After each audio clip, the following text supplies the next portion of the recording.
Hello, I am Vladimir Shirogorov, a historian, and author of the books War on the Eve of Nations, Conflicting Militaries in Eastern Europe, 1450-1500, and Strategies of Ukrainian War, 1600-1800.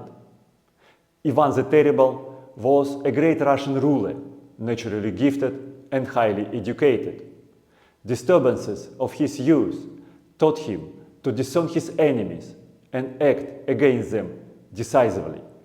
He masterfully moved the focus of his strikes from the Kazan Khanate that became the main international rival of Muscovy to the Livonian Order, a lucrative objective that proposed the international prestige and gate to the Baltic.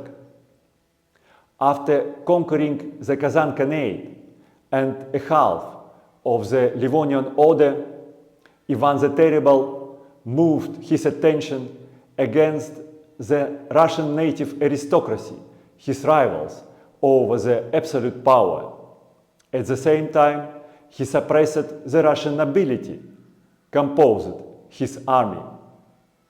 The state of Ivan the Terrible sustained the coalition of the Ottoman Empire, the Polish-Lithuanian Commonwealth, Sweden, and the Crimean Khanate. He gained the absolute power.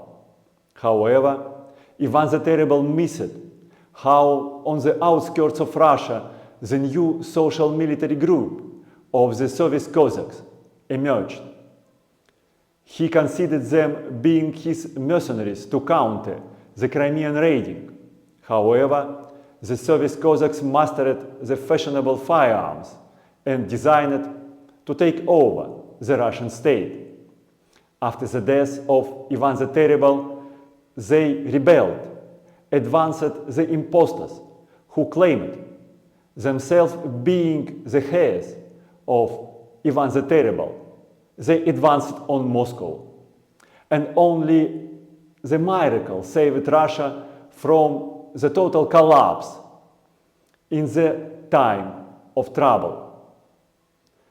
To discern the enemy, to act against the enemy, is the axis of strategy, and only this strategy could sustain the greatest feats in history.